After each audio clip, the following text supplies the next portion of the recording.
Hello, my name is Rich Howard, owner of Architectural Builder Supply, and this video is to bring you a closer look at the JustDoorToolZ permanent template for the Sargent 7800, 8200 series mortise locks.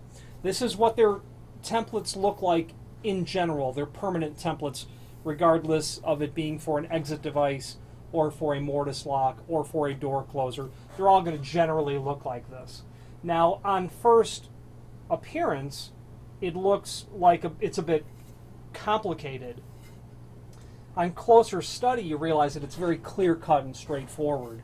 So what you've got is a template on the bottom side, a template on the top side, a template on the top side, a template on the bottom side. Now, you can apply this template to either putting it on a door this way, or you can flip it around and put it on a door this way. Whether the door swings towards you or away from you, you're obviously going to operate that template from both sides of the door regardless. Now, why are there a total of 4 templates? Well, the bottom line is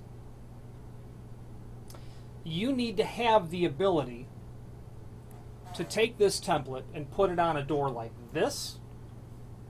You'll notice it says pull side. And you need the ability to put it on a door like this. You'll notice it says pull side. Now, push side, put it on this way. Push side, put it on this way. Why are there 4? The bottom line is this. This template is based on you having a beveled edge door. That's just simply the bottom line.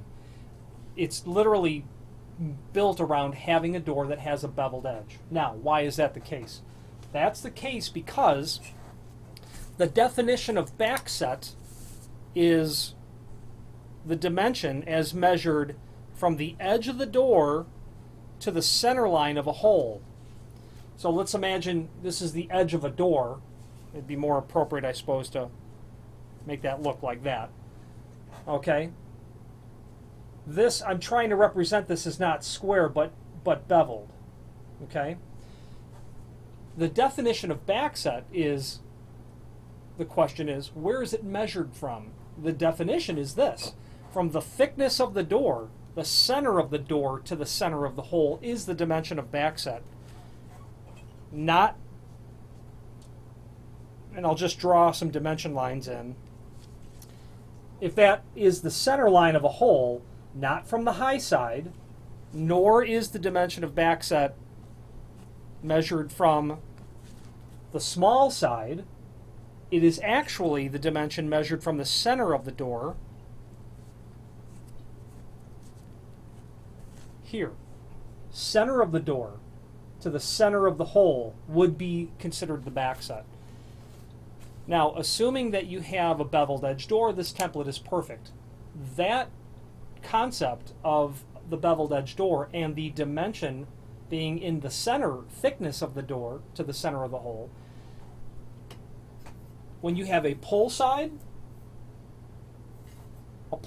meaning that you are standing on the wider side of the door if you put your tape measure against it, versus the push side, which would be the smaller side of the door if you put your tape measure against it. Therefore, if you were to measure the edge of the door to the center of a hole on the pull side, and you marked that off, let's just say at 2 3/4, and then you measured on the push side of the door 2 3/4 and marked that off, and then you drilled through the door, those holes are going to be off by, for all intents purposes, 1/8 of an inch. It's not quite 1/8, it's 3/32 really, but those holes are not going to be perfectly aligned. This template is made to account for that. Let me demonstrate that now.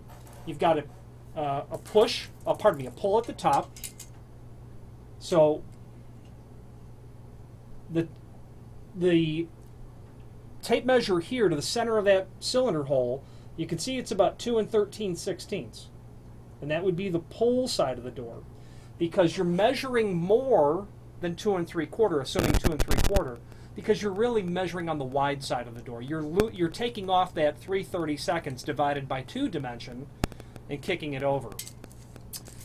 The bevel on a door is 90 degree. Pardon me, it's 3 degree is the bevel. Or it's also defined as 1/8, the bevel is defined as 1/8 of an inch for every 2 inches in door thickness.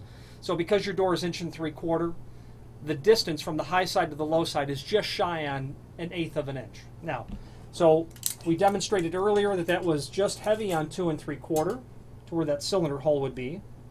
If you just study that, okay, 2 13/16.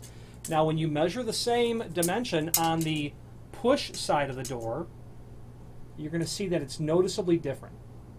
It's well shy of 2 3/4, so it's about that 1/8 of an inch difference that we're talking about.